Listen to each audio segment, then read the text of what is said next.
Welcome to this lecture series on straight lines. आज के lecture में हम पॉइंट स्लोप फॉर्म के बारे में सीखेंगे। अभी तक हमने 2 पॉइंट फॉर्म और general form of the equation of a line के बारे में सीखा है। इसको मैं दोहरा नहीं रहा हूँ, हमने बहुत विस्तार में इसको पहले देखा है। So let's get started. Some problems for practice and now let us begin.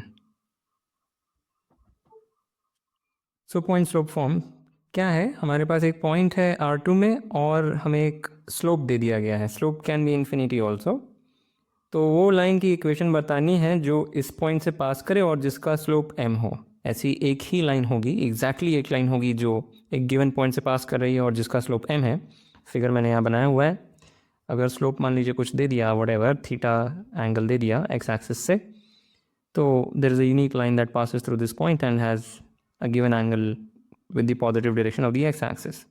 In other words, slope बता दिया और पॉइंट बता दिया जिससे वो पास हो रही है, तो लाइन यूनिकली डिफाइन हो जाती है। तो उसकी इक्वेशन लिखनी है और वही ये स्टेटमेंट है। The equation of the line passing through p and having slope m is, हम इसको फिल करेंगे। Okay, so late l be the line. और वही है, एक कोई एक पॉइंट ले लेते हैं लाइन पे x, y जो कि a, b से डिफरेंट है। तो late x, y be a point on L, x, y different from a, b be a point on L। तो हम इस लाइन का स्लोप इस पॉइंट और इस पॉइंट के माध्यम से लिख सकते हैं और स्लोप हमें दिया हुआ है m। ये सब करने के पहले हमें एक केस बना लेना चाहिए या ये बोल देना चाहिए, if the slope is if the slope is infinity then the equation of the line is, अगर स्लोप इन्फिनिटी है तो वो लाइन वर्टिकल है। ऐसी लाइन है जो a, b से पास हो रही है। तो इसकी इक्वेशन क्या है? वो सारे पॉइंट्स जिनका एब्सिसा a है। तो clearly the equation is x equals a। ठीक है, तो तब तो हम तुरंत लिख सकते हैं। So we are assuming that slope is not infinity. So assume m is not infinity, और उस केस में अब हम ये कर रहे हैं एनालिसिस। ओके, तो L वो लाइन है और एक पॉइंट उठाया x, y जो कि a, b से डिफरेंट है। तो जो स्लोप ऑफ द लाइन है उसको हम ऐसे लिख सकते हैं, स्लोप ऑफ L वो m के बराबर है और it is also equal to y minus b divided by x minus a। और ये डिफरेंट लिया ही इसलिए गया था कि हम ये रेशियो लिख सकें।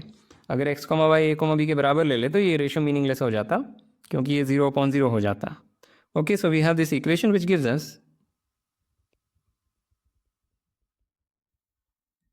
अस that which implies y minus mx, या ऐसे लिख देते हैं y equals mx plus b minus ma। In the case when m is not infinity, we see that any point on this line which is different from a, b satisfies this equation. Also, a, b clearly satisfies this equation. अगर x की जगह पे a रखेंगे तो ये cancel, और y की जगह पे b रखेंगे तो ये बराबर। तो clearly a, b satisfies this equation। इस रीजनिंग से ये प्रूव हुआ था कि जो भी पॉइंट्स लाइन पर हैं और a, b से डिफरेंट हैं वो इस इक्वेशन को सेटिस्फाई करते हैं। ये हम हाथ से चेक कर सकते हैं कि a, b भी इस लाइन की इक्वेशन को सेटिस्फाई करता है। तो हर पॉइंट जो इस लाइन पर है वो इस इक्वेशन को सेटिस्फाई करता है। पर ये जो इक्वेशन है वो किसी लाइन की ही इक्वेशन है। Bye general form of the equation of a line हम जानते हैं ये किसी ना किसी लाइन की ही इक्वेशन है, राइट? तो therefore this line has this equation, क्योंकि ये और किसी लाइन की इक्वेशन हो नहीं सकती। हर पॉइंट जो इस लाइन पे है वो इसको सेटिस्फाई करता है, और ये एक लाइन की इक्वेशन है तो वो इसी लाइन की इक्वेशन है। That's it. याद नहीं रखना है, ये फॉर्मूला याद नहीं रखना है, हम तुरंत डिराइव कर सकते हैं जब भी ज़रूरत पड़े। ठीक है, तो जब m इज़ इन्फिनिटी तब इक्वेशन ये है, जो कि यहाँ से हम ला सकते हैं, क्योंकि बोथ साइड अगर m से डिवाइड करें और ये मान लें कि something divided by infinity is 0, तो अगर बोथ साइड m से डिवाइड करेंगे तो ये हो जाएगा 0 इक्वल्स x प्लस बी, ये तो गड़बड़ आ गया, नहीं सॉरी, हाँ नहीं, 0 इक्वल्स x माइनस ए ये आएगा, क्योंकि जब m से डिवाइड करेंगे ये m गया, ये आ गया, तो जो भी है मतलब इसको ज़बरदस्ती करके हम ऐसे इंटरप्रेट कर सकते हैं जब m इन्फिनिटी है, पर वो ज़बरदस्ती करने से कन्फ्यूजन ही शायद बढ़ता है। तो दो केस में इसको समझ लें, m इन्फिनिटी के केस में हम ऐसे तुरंत ही लिख सकते हैं, और जब m इन्फिनिटी नहीं है तो ये इक्वेशन है। ओके, तो यहाँ पे कुछ लिखना नहीं है क्योंकि कुछ भी याद नहीं रखना है, this is a very simple deduction जो कि आप तुरंत कर सकते हैं on the spot. All right, next, तो जो हमने सीखा उसका स्पेशल केस, मान लेते हैं एक लाइन L है जिसका स्लोप इन्फिनिटी नहीं है और जिसका y इंटरसेप्ट c है। तो y इंटरसेप्ट है क्या, हमने पहले देखा था, y इंटरसेप्ट एक रियल नंबर या वो यूनिक रियल नंबर c है such that the line L passes through 0, c। क्योंकि स्लोप इन्फिनिटी नहीं है, देयरफॉर लाइन y एक्सिस के पैरेलल नहीं है। अगर लाइन y एक्सिस के पैरेलल नहीं है तो y एक्सिस को किसी यूनिक पॉइंट पे कट करेगी और वो पॉइंट फिर 0, c के फॉर्म का होगा फॉर सम यूनिक c। तो वो जो यूनिक c है वही है y इंटरसेप्ट, ये डेफिनेशन है y इंटरसेप्ट की। तो इस लाइन की इक्वेशन क्या है, तो हम कह रहे हैं उस लाइन की इक्वेशन है y equals mx plus c। तो ये लाइन है 0, c से पास हो रही है, स्लोप m है, यानी लाइन वर्टिकल, स्लोप m है और इन्फिनिटी नहीं है तो लाइन वर्टिकल नहीं है। तो इस लाइन की इक्वेशन ये आ जाती है। This is a simple exercise, ये पिछले ही स्लाइड से जो फॉर्मूला हमने निकाला उससे हम तुरंत लिख सकते हैं, पर आपका ये एक्सरसाइज है, आप डायरेक्टली करें, एग्जैक्टली सेम चीज़ जो पिछले स्लाइड में करी वही करेंगे। This is a very simple exercise and this is probably the most well known form of the equation of a line. ऐसे बोल देते हैं ना, y इक्वल्स mx प्लस सी लाइन की इक्वेशन होती है, उसका पूरा कॉन्टेक्स्ट पता होना चाहिए। ऐसे y इक्वल्स mx का अपने आप में तो कोई मतलब ही नहीं हुआ जब तक कॉन्टेक्स्ट ना बताया जाए। ठीक है, अब इलस्ट्रेशंस पे आ जाते हैं। पहला इलस्ट्रेशन, हमारे पास एक लाइन है y इक्वल्स mx प्लस 2 जिसमें m is non zero, m कोई नॉन ज़ीरो नंबर है, और इसका x इंटरसेप्ट क्या होता है, क्योंकि लाइन का स्लोप 0 नहीं है तो लाइन x एक्सिस के पैरेलल नहीं है, तो वो किसी एक यूनिक पॉइंट पर x एक्सिस से मिलेगी। वो पॉइंट अगर a, 0 के फॉर्म का है तो a is the x intercept. जैसे y इंटरसेप्ट डिफाइन हुआ था वैसे ही x इंटरसेप्ट, और ये हमने एक पिछले लेक्चर में देखा था। तो line y equals mx plus 2 का अगर x इंटरसेप्ट हाफ से बड़ा है तो लाइन का स्लोप जो है वो इनमें से किस रीजन्स में लाई करेगा, ये प्रश्न है। ठीक है, सोचें इस पर, बहुत ही सरल सवाल है, और सॉल्व करने से पहले थोड़ा डायग्राम के माध्यम से ठीक से समझते हैं हो क्या रहा है। तो हमें दिया है कि लाइन की इक्वेशन ये है, यानी लाइन जो है 0, 2 से पास हो रही है। ये कई बार हेल्प करता है कि x या y एक्सिस पे लाइन किस पॉइंट से पास हो रही है, उससे हमें थोड़ी एंकरिंग मिल जाती है कि सिचुएशन है क्या। तो y equals mx plus 2 line की इक्वेशन, x को 0 डाला तो तुरंत हमें मिल गया y इज़ 2, यानी कि लाइन 0, 2 से पास हो रही है।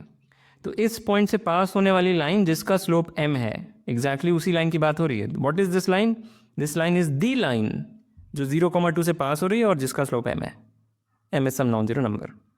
और हमें यह भी दिया हुआ है कि जो x इंटरसेप्ट है वो ग्रेटर देन हाफ है, यानी लाइन कुछ ऐसी होगी, ये हो सकती है, ये हो सकती है, ऐसी कोई लाइन है, क्योंकि उसे यहाँ पे कहीं पर मिलना है x एक्सिस से। ये भी वो लाइन नहीं हो सकती क्योंकि ये लाइन का x इंटरसेप्ट एग्जैक्टली हाफ है, तो ये वो लाइन नहीं है। तो इसमें इस तरह की सारी लाइंस आ जाएंगी। ये जो हॉरिजॉन्टल लाइन है वो नहीं आएगी क्योंकि इसका तो स्लोप 0 है और इसका कोई भी x इंटरसेप्ट नहीं है, ये x एक्सिस पे कहीं भी नहीं मिलती। और ये वाली सारी लाइंस वर्जित हैं क्योंकि इन सब का जो x इंटरसेप्ट है वो नेगेटिव है।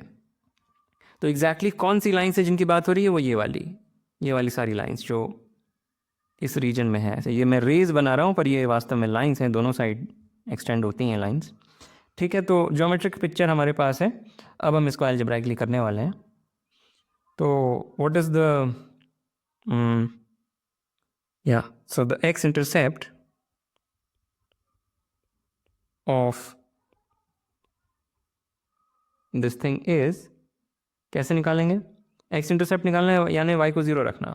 y को 0 रखेंगे तो x की वैल्यू -2/m आएगी, राइट। x इंटरसेप्ट माने क्या, वो पॉइंट जो x एक्सिस पर है और लाइन पर भी है। तो मान लेते हैं वो पॉइंट a, 0 के फॉर्म का है और ऐसा एक पॉइंट है क्योंकि m को नॉन ज़ीरो माना है। तो x की जगह पे a रखें, y की जगह पे 0 रखें तो ये इक्वेशन सेटिस्फाई हो जाएगी। और उससे a की वैल्यू आएगी -2/m, वही x इंटरसेप्ट है।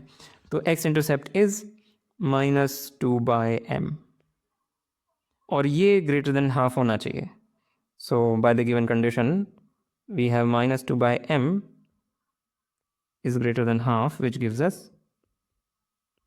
which is in fact exactly equivalent to -4 is greater than m, which is exactly equivalent to m in this region, -infinity, -4. That's it, as simple as that. ठीक है, बहुत ही सरल सवाल है। Next, एक line है जिसका स्लोप 1 से बड़ा है और वो 4,3 से पास हो रही है और वो इस लाइन को पॉइंट बी पर इंटरसेक्ट करती है। पहले आगे बढ़ने से पहले ये देख लेते हैं कि वो निश्चित रूप से इस लाइन को कहीं ना कहीं इंटरसेक्ट करेगी, क्योंकि इस लाइन का स्लोप क्या है? इस लाइन का स्लोप है 1। ये हमने पहले डिस्कस किया था general form of an equation of a line में। जो लाइन है ax + by + c = 0, इसका स्लोप होता है -a/b, राइट। यहाँ पे b 0 भी हो सकता है, इन विच केस हम इसे इन्फिनिटी इंटरप्रेट करते हैं, यानी लाइन वर्टिकल है।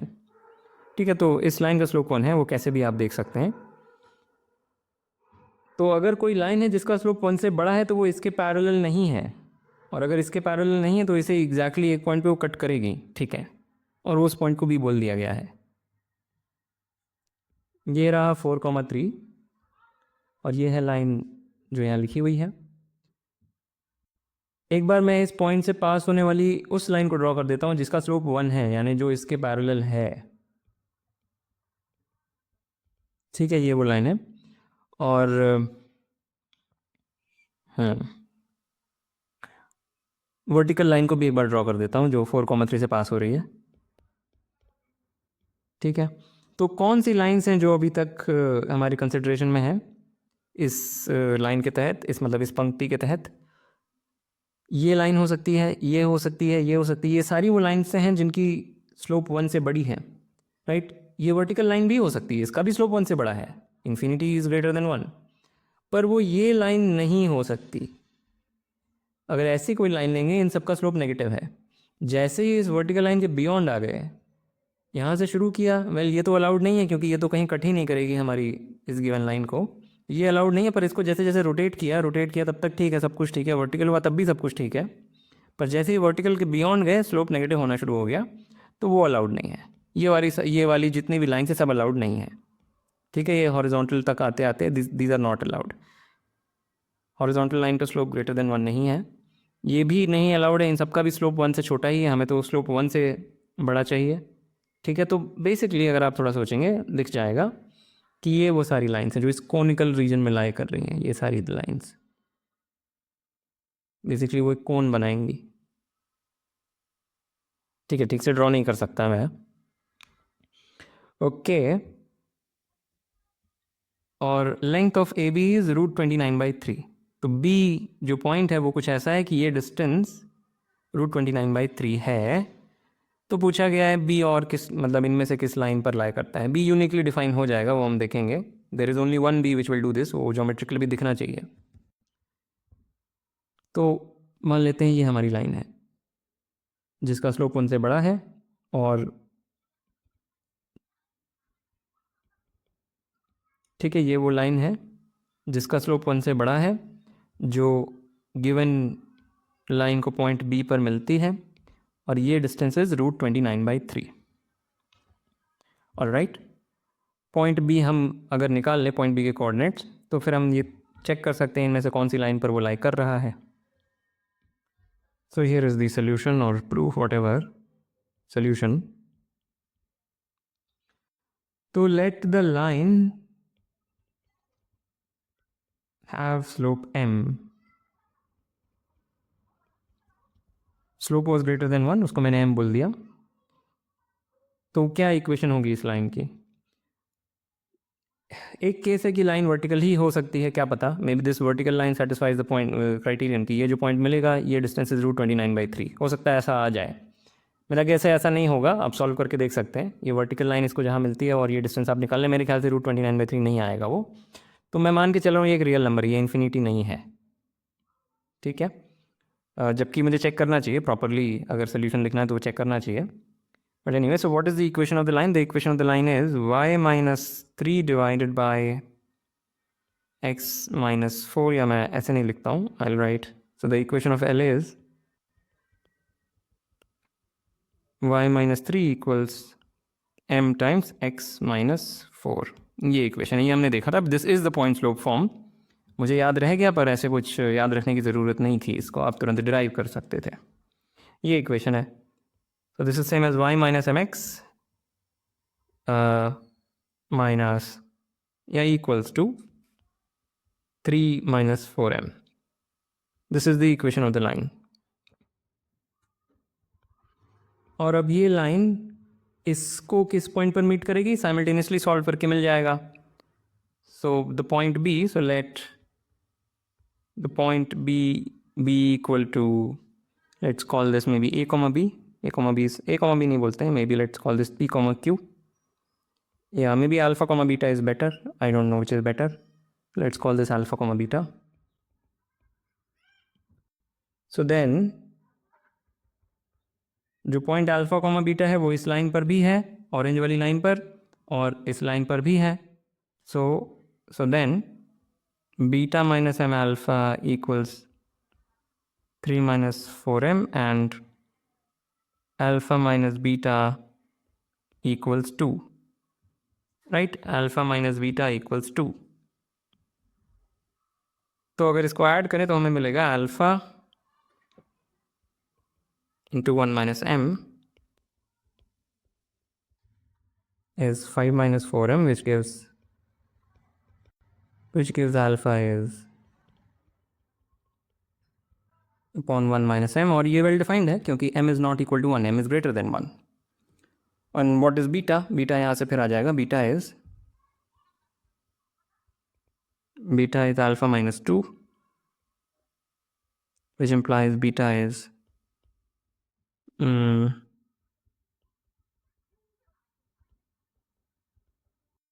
5 minus 2 is 3.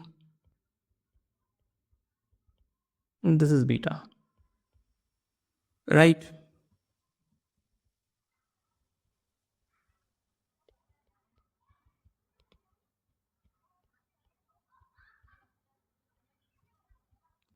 पर अब ये कंस्ट्रेंट यूज़ करना है कि the distance between A and B is √29/3. तो अल्फ़ा और बीटा दोनों m के टर्म्स में मिल गए, तो अब डिस्टेंस फॉर्मूला लगाएंगे तो m के टर्म्स में हम एक इक्वेशन लिख पाएंगे जो कि इस नंबर से डिसाइड हो जाएगी. So okay, let me do that. So the distance between A and B का स्क्वायर इज अल्फ़ा माइनस 4 का स्क्वायर प्लस बीटा माइनस 3 का square, and this is also equal to √29/3 का square. Right, this is alpha comma beta, this is 4,3. तो इन दोनों के बीच का डिस्टेंस का square is this by the distance formula, पर वो हमें इसके बराबर दिया ही हुआ है. और अल्फा और बीटा का एक्सप्रेशन डालेंगे एम के टर्म्स में. कम्बरसम हो गया, काफ़ी ज़्यादा कॉम्पिटिशन पड़ गई. सो दिस इम्प्लाइज यहाँ पे इक्वल टू साइन होना चाहिए था. This is an equal to sine, या which gives us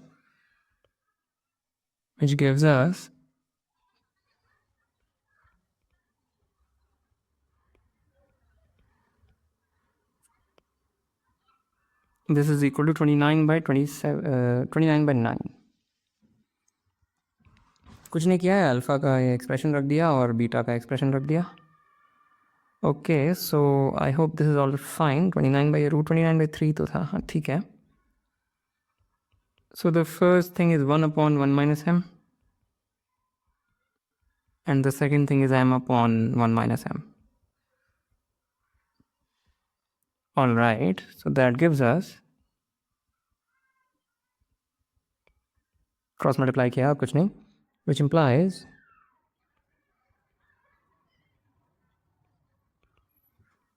ये मिलेगा. It looks quite horrible. देखते हैं. So that gives us 0 is equal to 20 plus 20m square minus 58m, which I will write like this. 20 को उधर लिख देता हूँ. ये इक्वेशन है which gives m is equal to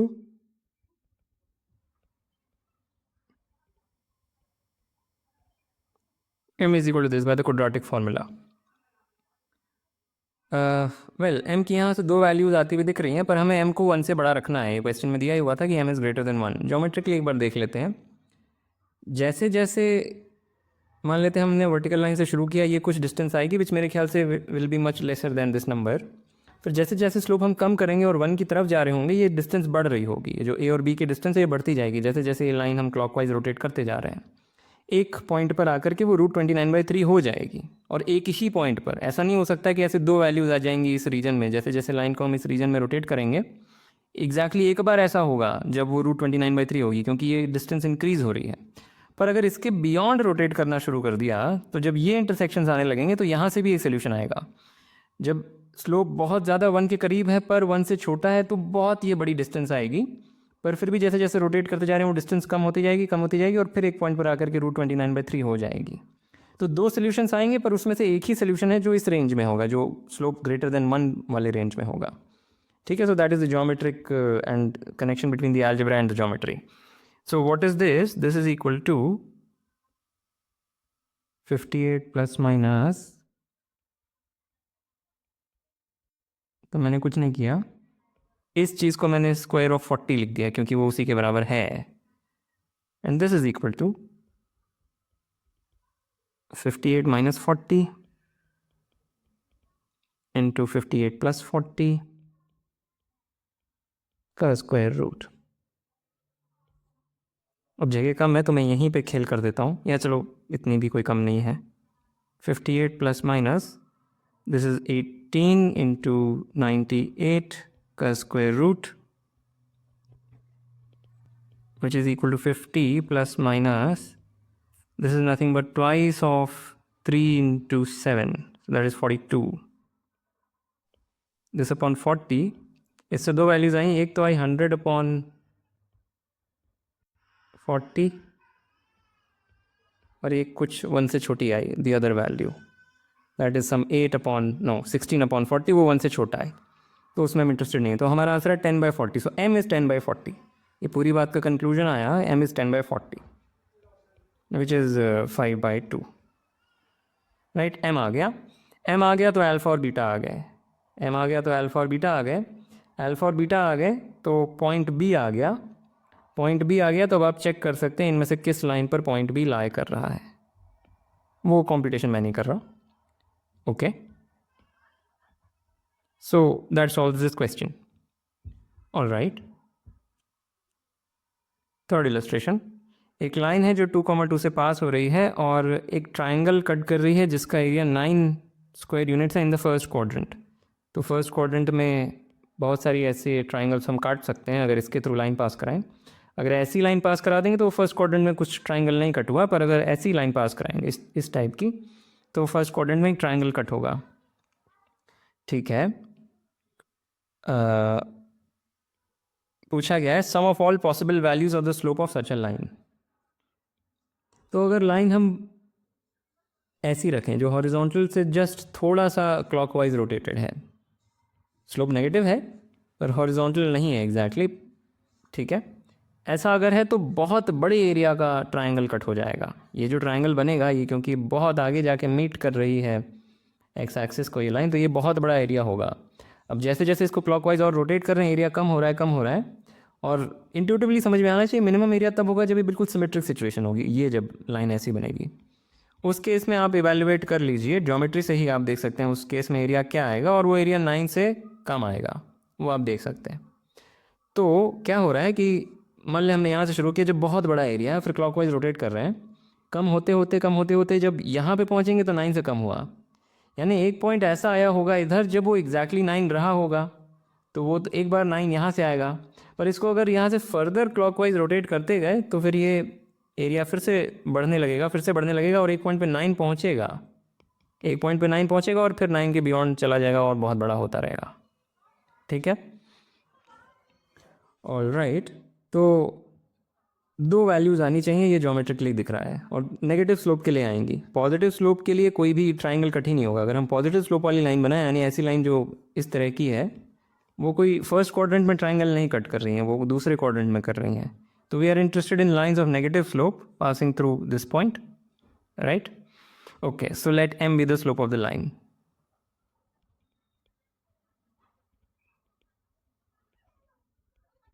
Then the equation of the line is, वो 2, 2 से पास हो रही है और स्लोप m है, तो उसका इक्वेशन हो गया y minus two is m times x minus two, क्योंकि m इन्फिनिटी नहीं है, राइट? वर्टिकल लाइन अगर होती तो वो तो कोई ट्राइंगल कट ही नहीं करेगी, तो ठीक है, m is not infinity. In fact हम जानते हैं m इज़ नेगेटिव, नहीं लिख रहा हूँ। So this is the slope of the line. अब वो किन किन पॉइंट्स पर x और y एक्सिस को कट करेगी वो लिख लेते हैं, और उससे फिर हम एरिया निकाल लेंगे by just half base into height करके। अगर ये पता चल गया और ये पता चल गया तो इस ट्राइंगल का एरिया भी हम लिख सकते हैं। So the x intercept is of the line is, वो y को 0 रख के मिल जाएगा, and that is -2/m+2, which is twice of m-1/m, and the y-intercept is x को 0 रख के मिल जाएगा, which is -2m+2. Yeah, I hope no calculation mistakes. तो एरिया, बाय द वे, एक बार ये देख लेते हैं कि अगर m नेगेटिव है तो ये संख्या पॉजिटिव है और ये संख्या भी पॉजिटिव है, तो इट मेक सेंस। ऑलराइट, तो yeah, so area of the triangle cut, let me just draw this for some geometric picture in mind. Area of the triangle is half times base times height. Half times x intercept is twice into m-1/m times height twice of 1 minus m. This is supposed to be 9. So ये cancel. m-1 into 1 minus m is 9/2m. Just cross multiplication. So this is 1 minus m square, right? What is this? नहीं, ये क्या है? This is, sorry. This is m square minus, m square plus 1 minus 2m with a minus sign. Whatever, it's just computation हो रहा है. So that gives us m square plus 9/2m minus 2m plus 1 is 0. I hope no mistakes have been made. Let me check. M square ठीक लिखा है. This thing will become a minus. And yeah, this is fine. Just check. So this can be written as 5m/2. ये हुआ, और हमें sum of values of m बतानी है. Right? Just before, I mean, we can use the quadratic formula, find the values of m. वो हम कर सकते हैं, पर sum of values of m हम by quadratic equation, क्योंकि मैं मान के चल रहा हूँ, आपको पता है sum of the roots is minus times this divided by 2, तो -5/4 आ जाएगा. Sorry, not divided by 2, minus times this, that is the answer. Divided by 2 पता नहीं मैंने क्यों बोल दिया. Minus times the coefficient of m divided by the coefficient of m square. So that comes out to be this guy. Right? So that's it. All right. Last में दो lines हैं L1 and L2, जिनकी equations are y equals mx and y equals nx. Note that दोनों ही lines origin से पास करेंगी, और एक का स्लोप m है, दूसरे का स्लोप n है. यहाँ पे बना हुआ है, ये दिया हुआ है कि L1 makes twice as large of an angle as does L2 with the positive direction of x axis. तो ये L1 है and this is L2, and L1 makes twice as large of an angle as L2 does. यानी L2 का जो भी angle है positive direction of x axis से, उसका डबल है L1 का एंगल. तो अगर ये हमने थीटा बोल दिया तो ये 2 थीटा हो गया. और जिसको हम ऐसे भी बोल सकते हैं कि ये एंगल थीटा हो गया है, ठीक है, इसको मैं 2 थीटा ऐसे ही बना देता हूँ, दिस इज 2 थीटा. तो there is some positive real number theta such that this is theta and this is 2 theta. और ये भी दिया हुआ है कि L1 का जो स्लोप है वो 4 टाइम्स है स्लोप है L2 का, यानी कि m इज़ 4 टाइम्स n, ये भी दिया हुआ है.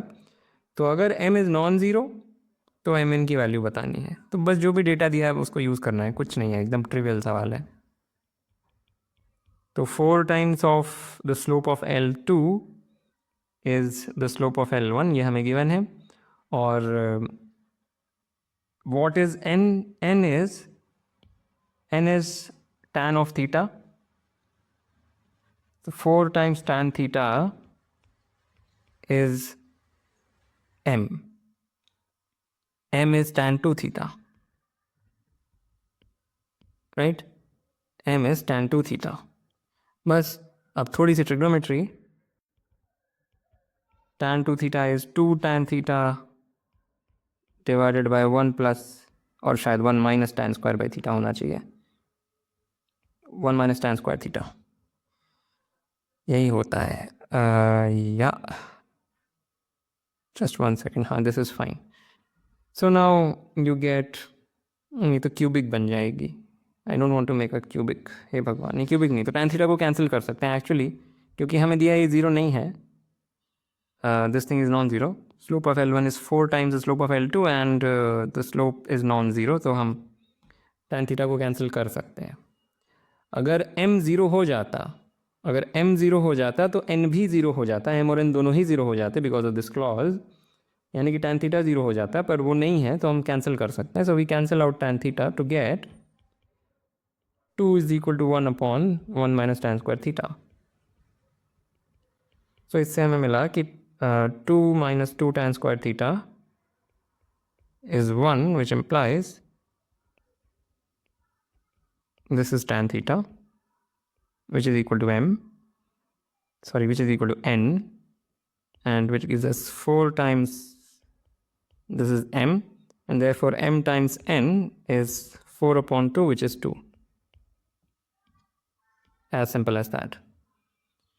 Alright, so with that I want to end this lecture. As usual, like, comment, share, subscribe, and I will see you next time.